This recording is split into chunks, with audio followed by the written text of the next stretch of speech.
जब शिव प्रताप जी चुनाव लड़े थे विधानसभा का, आपके माध्यम से एक बात कहना चाहता हूं, शिव प्रताप जी जनता के सामने जवाब दें कि आप जब चुनाव लड़े थे समाजवादी पार्टी ने आपके प्रति फंडिंग की थी कि नहीं की थी? आपको 40 लाख रुपए दिया था कि नहीं? सबसे पहले तो आपको ये बताना चाहूंगा कि शिव प्रताप जी जो हमारे एक निर्दलीय प्रत्याशी हैं, उनका सबसे करीबी व्यक्ति यदि जिले में कोई हुआ करता है तो झब्बू यादव या केपी सिंह दो ही आदमी थे। ये आपको स्पष्ट करना चाहता हूँ जी। मैं सबसे करीबी व्यक्ति था, लेकिन उनसे पहले भी कहा था कि समाजवादी पार्टी की सरकार थी, टिकट रामवीर सिंह को मिलती थी तो हम लोग उसको एमएलए मानते थे जी। सीधी सी बात इनको मिली तो हमने 1 मिनट नहीं गंवाया पूछना शिव प्रताप जी या क्या आप झब्बू यादव मानिए। ये देखिए मैं भी शिव प्रताप जब चल के जाती है तो विरोध होता है, उस समय उनको टिकट दे दी। मैं भी शिव प्रताप जी के बहुत करीब रहा हूँ जितना मैं जानता हूँ। जब समाजवादी पार्टी ने शिव प्रताप यादव को टिकट दी, उससे पहले शिव प्रताप यादव हर चुनाव में टिकट मांग रहे। कोई चुनाव नहीं जिसमें शिव प्रताप यादव अखिलेश यादव के पास टिकट मांगने नहीं गए। अरे उनका कहना है कि पूरी बात सुनिए, उनको बुला के चुनाव में टिकट मांगी और 2017 में समीकरण बने, उनको टिकट मिली। इसके दौर में कुछ ऐसी स्थितियां रही कि वो पूरी तरह संघर्ष नहीं कर पाए। लोकसभा का चुनाव हुआ, लोकसभा के चुनाव में जब डिम्पल यादव 1 लाख वोट से चुनाव हारी राजबब्बर जी से, तब जसराना विधानसभा से 13,800 वोट से समाजवादी पार्टी चुनाव जीती थी। लेकिन शिव प्रताप यादव जी के नेतृत्व में जब चुनाव हुआ अक्षय यादव का पिछला लोकसभा का, तो समाजवादी पार्टी 5800 वोट से चुनाव हार गई बीएसपी के गठबंधन के बाद। नमस्कार साथियों, मुलाकात में आपका स्वागत है। मेरा नाम है हरप्रीत कुमार और लगातार हम उत्तर प्रदेश चुनाव को कवर कर रहे हैं। इसी बीच हम एक बार फिर मौजूद हैं फिरोजाबाद ज़िले में और मौजूद हैं हम जसराना विधानसभा क्षेत्र में। और हमसे बातचीत करने के लिए आज हमारे साथ जुड़े हुए हैं वार्ड नंबर 10 से समाजवादी पार्टी के जिला पंचायत सदस्य झब्बू यादव।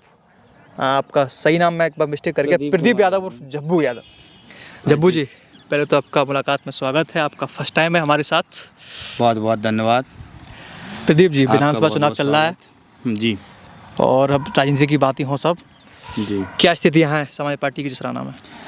देखिए, समाजवादी पार्टी की राष्ट्रीय अध्यक्ष के प्रति जो जनता की आस्था है, श्रद्धा है जी, जो 5 साल लगातार समाजवादी पार्टी के कार्यकर्ता और समाजवादी पार्टी का वोटर जी 5 साल से इंतजार कर रहा है कि कब चुनाव होगा और हम वोट डालेंगे, तो जनता वोट डालने के लिए तैयार है। वास्तव में लग रहा है स्थितियाँ अनुकूल हैं? बिल्कुल स्थितियाँ अनुकूल हैं, चुनाव जीतने जा रहे हैं। भारतीय जनता पार्टी 2017 में बहुत बम्पर सीट लेकर आई थी। देखिए, वही भारतीय जनता पार्टी है। 2012 के चुनाव में वही भारतीय जनता पार्टी 48 सीट पे भी आई थी।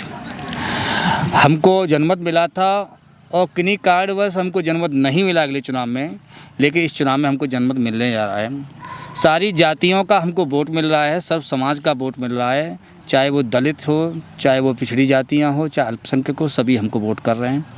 क्योंकि सीधा चुनाव अखिलेश बनाम योगी होने जा रहा है और अखिलेश बनाम योगी में अखिलेश की छवि जनता में एक काम करने वाले नेता की है और योगी जी की छवि एक दंगाई और धर्म के नाम पर, जात के नाम पर वोट मांगने वाले की है। तो आप जानते हो कि सब चाहते हैं कि खुशहाली रहे, शांति रहे, विकास हो, हमारे बच्चे अच्छे स्कूल में पढ़ें, शिक्षा मिले, स्वास्थ्य मिले, दवाई मिले, और क्या चाहिए। अब दंगों से किसी को कुछ मिलना नहीं है। प्रदीप जी, ये आपका आरोप है कि वो दंगा की सोच रखते हैं, लेकिन वो जब चुनाव में जा रहे हैं तो वो विकास की भी बात कर रहे हैं, वो लॉ एंड ऑर्डर की भी बात कर रहे हैं कि एकदम कानून व्यवस्था का जिक्र। तो मैं हर किसी से समाजवादी पार्टी के नेता से पूछता हूँ कि कानून व्यवस्था की बात तो वो इस तरीके से करी गई है 5 साल के अंदर कि गुंडाओं को या तो प्रदेश छोड़ना पड़ा या फिर जेल में बंद है या फिर ये धरती छोड़नी पड़ी है। अर्पित जी, मैं आपसे सवाल करना चाहता हूँ, ये वही भारतीय जनता पार्टी के लोग सवाल कर रहे हैं जिन्होंने सरेआम किसानों के ऊपर गाड़ियाँ चला दी। आज राज्य मंत्री बना हुआ कौन बैठा है? एक आरोपी। नहीं, वो कहते हैं कि उन्होंने उसके लड़के को तुरंत जेल भेज दिया। उनके आरोपी राज्य मंत्री बना बैठा है।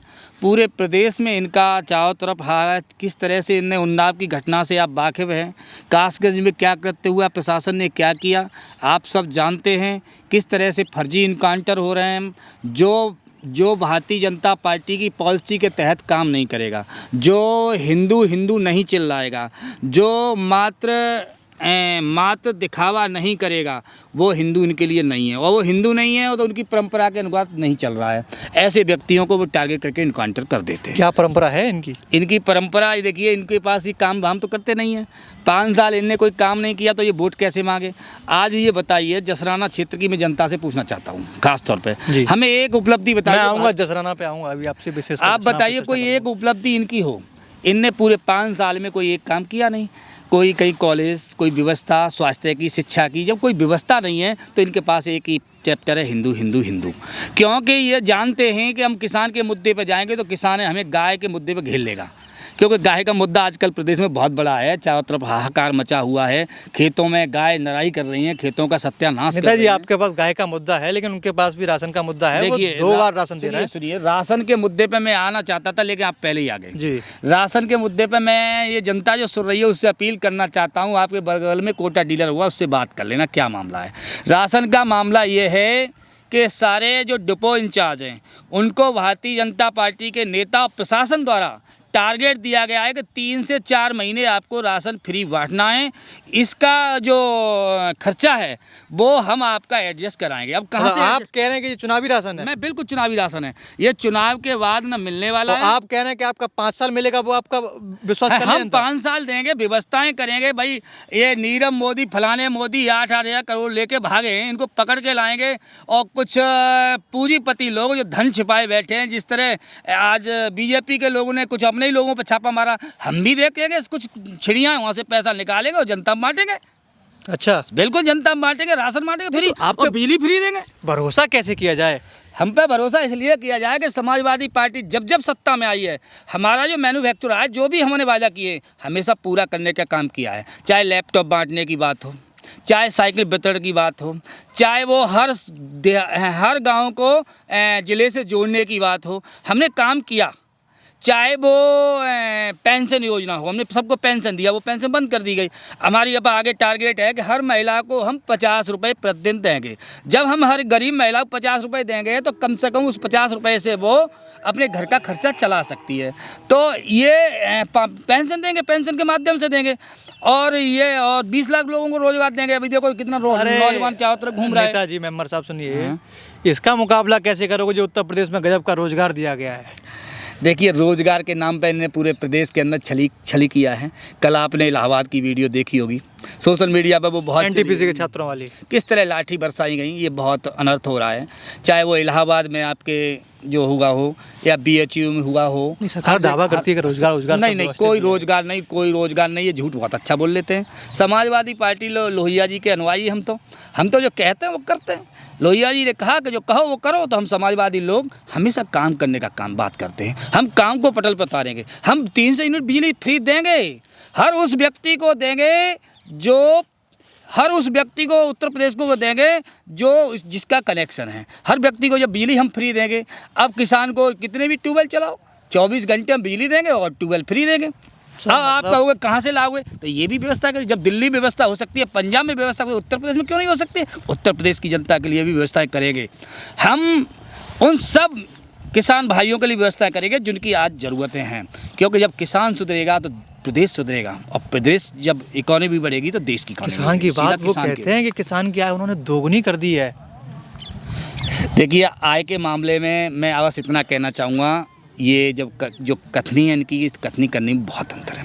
बीजेपी के लोग जो कहते हैं वो आज तक नहीं कभी किए हैं। वो जब काम की बात करते हैं तो काम के नाम पे जनता वोट मांगने क्यों नहीं जाते? क्यों नहीं कहते हमने जनता के लिए काम किया है? क्यों हिंदू मुस्लिम बीच में लाते हैं बार बार? हिंदू मुस्लिम बीच में लाएंगे, अपनी लड़कियां मुसलमानों को करेंगे, क्यों भाई? क्यों? अच्छा। मुख्तार अब्बास नकवी कौन है? शहनवाज हुसैन कौन है? तोगड़िया की लड़की नहीं है क्या? तो हिंदू मुस्लिम नहीं, ये क्या है? ये क्या है? किसके आप हिंदू मुस्लिम करोगे, अपनी बेटियां वहाँ करोगे, हमको पाठ पढ़ाओगे? नहीं, वो ये कहते हैं, ये पाठ पढ़ाने का काम कौन कर रहा है? उसका एक दूसरा पहलू वो ये कहते हैं कि जब आपकी पार्टी की सरकार आ जाती है तो फिर तुष्टीकरण की राजनीति होने लगती है, एक धर्म विशेष को अलग फायदे मिलने लगते हैं। बिल्कुल। देखिए, हमने हमेशा काम किया है। समाजवादी पार्टी अखिलेश यादव ने हमेशा काम किया है। काम की बात वो करते हैं, विकास की बात करते हैं। अब जब इनको लगता है कि अखिलेश यादव इतना अच्छा काम कर रहे हैं, सिक्योरिटी के पर्पज़ से पूरे विश्व में जो चुनिंदा देश हैं उनमें सिक्योरिटी के पर्पज़ से जो 100 नंबर चल रहा है उसको उत्तर प्रदेश में लाके चला दिया। उसके डीजल को भी ये पूरा नहीं कर पा रहे हैं। ये सिक्योरिटी के पर्पज़ से उद्देश्य जो 100 नंबर आई वो कौन लाया? अखिलेश यादव लाए। एम्बुलेंस कौन लाया? अखिलेश यादव लाए।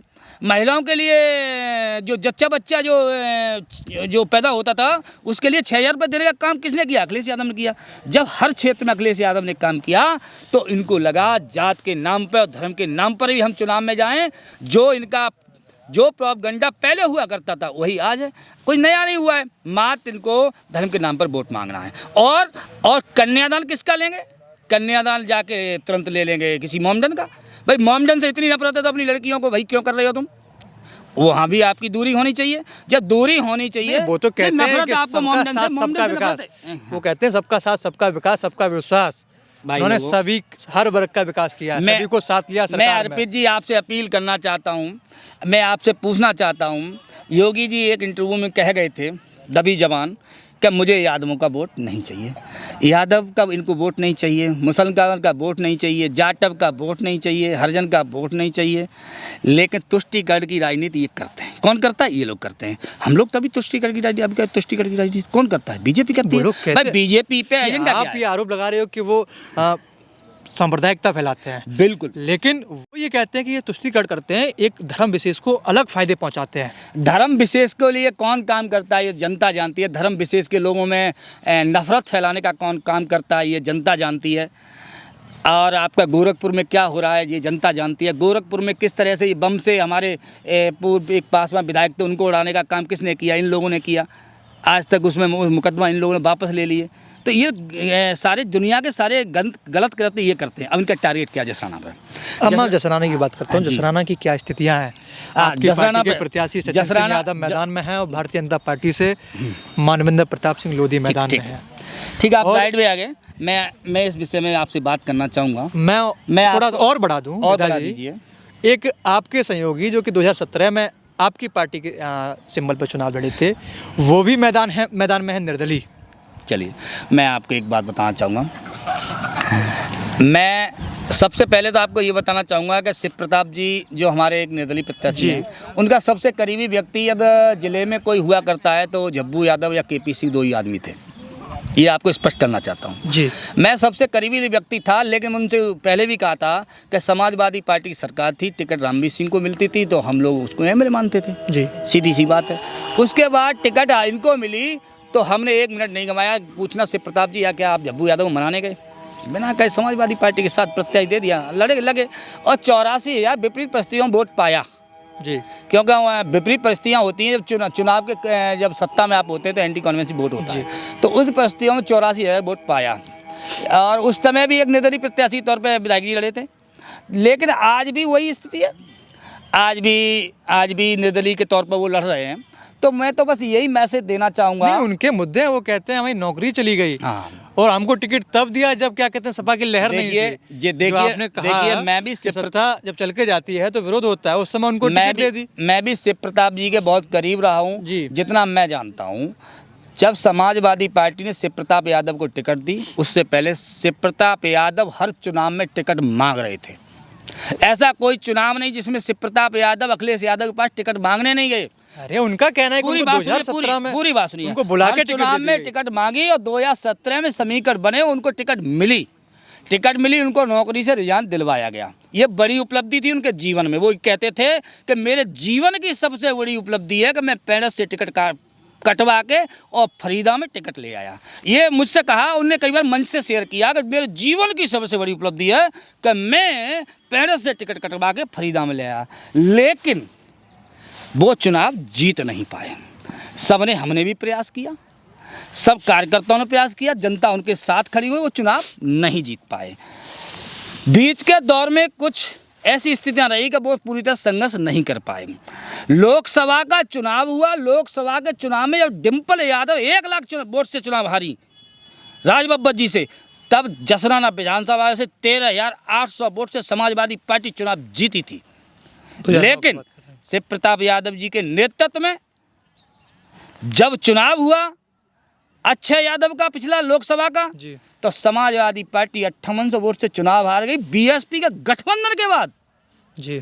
तो हमारा सवाल है कहीं ना कहीं में उनकी पूरी मैं हम लोगों से चूक हुई कि हम अन्य जातियों में जो समाजवादी पार्टी का पैगाम था पूरी तरह नहीं पहुंचा पाए। इसकी वजह से हम 5800 वोट से चुनाव हार गए। 5800 वोट से चुनाव हारे। राष्ट्रीय नेतृत्व को लगा कि हमको कुछ ना कुछ जसराना पर परिवर्तन करना पड़ेगा, किसी नौजवान को लाना पड़ेगा। उसी बात के तहत ये परिवर्तन हुआ है।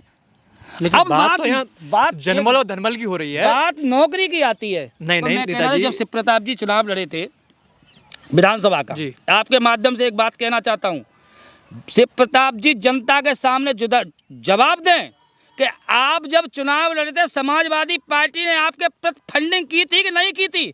आपको 40 लाख रुपए दिया था कि नहीं दिया था? यदि आपको 40 लाख रुपए नहीं दिया, जनता के सामने खड़े होकर बात करो। आपको पैसा दिया गया था। आपसे कहा गया था चुनाव पैसे की वजह से मत हारना, जितना पैसा चाहिए उतना पैसा अक्षय यादव आपको मुहैया कराएंगे। आपको चुनाव हारने के लिए हारने वाली हर उस स्थिति से सामना करना पड़ेगा, हम पैसा देंगे, आपके लिए जो करना पड़ेगा करेंगे। समाजवादी पार्टी ने इनसे वादा किया था। उसके बाद लगा इनकी नौकरी चली गई है। ये एक बड़ी समस्या है। मैं आपको ये मीडिया के माध्यम से बता रहा हूँ, वो ये बता दें कि उनके सपुत्र की नौकरी किन किन माध्यमों के माध्यम से लगी, कैसे लगी, ये भी जवाब देना। मैं बहुत बड़ी बात कह रहा हूँ, ये मैं बता रहा हूँ व्यवस्था है, लेकिन नौकरी में कहीं ना कहीं किसी न किसी माध्यम से मदद हुई उनकी। लेकिन मैं बस इतना कहना चाहता हूँ, वो मेरे बहुत बड़े सहयोगी हैं। आज अखिलेश यादव की सरकार बननी चाहिए। अखिलेश यादव की सरकार नहीं बनी तो हमारी आने वाली पीढ़ियां हमें पूछेगी, जब अखिलेश यादव की सरकार बन रही थी तो आपने जसराना विधानसभा को क्यों हरा दिया था? मैं उनसे ये जो अपील कर रहा हूँ, और मैं हो सकता है मेरी बात का जवाब आएगा आरोप लगा रहे हैं, लेकिन मैं आरोप नहीं लगा रहा, मैं तथ्य की बात कर रहा हूँ। मैं तथ्य तक नहीं शिव प्रताप जी से पूछना चाहता हूँ, मैं आपका बहुत करीबी होने के नाते, क्या आपकी मदद नहीं हुई है समाजवादी पार्टी से? आपकी मदद हुई, आपको चुनाव लड़ाया गया, लेकिन आज आपको टिकट नहीं मिली, आप बगावत कर रहे हो। क्यों भाई? आप मुझ पर जिला पंचायत में आपने भी बगावत की। अर्पित जी, आप जी, मेरा सवाल है, अगला सवाल है, मैं इसका जवाब देता हूँ। आपने बगावत करी। यदि मैं जिला पंचायत का चुनाव न लड़ता तो मैं आपको बता दे रहा हूँ, वो भारतीय जनता पार्टी का प्रत्याशी जीत रहा था, वो वोट समाजवादी पार्टी को नहीं जाता। हालात थे वहाँ, ऐसी बेकरार हालात थी कि वहाँ पर वो वोट बीजेपी का जीत रहा था। जनता ने कहा कि यहाँ से हराओ और जनता की सहयोग से समाजवादी पार्टी को वोट करना। लेकिन ये लोकसभा विधानसभा का चुनाव है, विधानसभा का वोट मुख्यमंत्री के लिए जाता है, और मुख्यमंत्री के लिए वोट जाता है। और जसराना विधानसभा की स्थिति से अवगत कराना चाहता हूँ, 1 लाख वोट जिसका पड़ेगा वो एमएलए बनेगा। 1 लाख वोट, किसी बूथ पे 50 वोट काट लेने से, किसी बूथ पे 100 वोट काट लेने से एमएलए कोई बनने वाला नहीं है। एमएलए वो बनेगा जिसका हर बूथ पे 300-400 वोट निकलता आएगा, वो जाके एमएलए बनेगा। उसको 1 लाख वोट चाहिए। ओवरऑल स्थिति क्या रहने वाली है समाजवादी पार्टी की? ऑल स्थिति हम चुनाव जीत रहे हैं। जितना हमारा नुकसान होगा इतना हमको हरिजन वोट, अन्य जातियों का वोट मिल रहा है। हम घूम रहे हैं, हम फोकस कर रहे हैं और बता रहे हैं आपको माहौल। आप भी जाइए और गाँव में हर जगह से हमको हर बूथ से वोट मिल रहा है। मैं काउंटिंग एजेंट भी था शिव प्रताप जी का। जब तक आपको हर बूथ से वोट नहीं मिलेगा, कोई माई काला चुनाव नहीं जीत सकता है। चुनाव जीतने के लिए हर बूथ से वोट चाहिए, हर समाज का वोट चाहिए। और मैं आपके चैनल के माध्यम से जितनी बातें कह रहा हूं, मुझे पता है इसके बाद मेरे ऊपर क्या होने वाला है, मेरे ऊपर बयानबाजी होगी, लेकिन मैं सारे बयानों का जवाब दूंगा। दूसरा पक्ष जो हो वो हमसे बात करना चाहता हो, जो अपने जवाब देना चाहता हो, वो हमसे कांटेक्ट कर सकता है।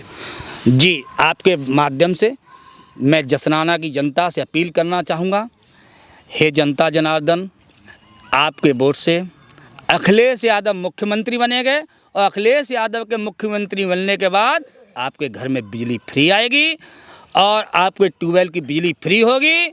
अखिलेश यादव के मुख्यमंत्री बनने के बाद आपको सम्मान मिलेगा। यदि आपने एक सीट जसराना हरा दी तो मैं वादा करता हूँ आने वाली नस्लें आपको माफ़ नहीं करेगी। जय हिंद, जय भारत, जय समाजवाद। बहुत बहुत धन्यवाद। ये थे हमारे साथ समाजवादी पार्टी के जिला महासचिव और सदस्य जिला पंचायत प्रदीप यादव। उर्फ झब्बू, जिन्होंने अपनी बात कही। उन्होंने कहा कि समाजवादी पार्टी जसराना विधानसभा से जीत रही है। और साथियों, मुलाकात को लाइक और शेयर करते रहें ताकि हम ऐसे ही काम करते रहें, और किसी भी घटना को कोई दूसरा पक्ष हो जो हमसे बात करना चाहता हो, हम उसका भी पक्ष रखेंगे। हमसे कांटेक्ट करें। आप देख रहे थे मुलाकात। अगर आपको हमारी खबरें पसंद आई तो हमारे चैनल को लाइक, फॉलो और सब्सक्राइब करना ना भूलें।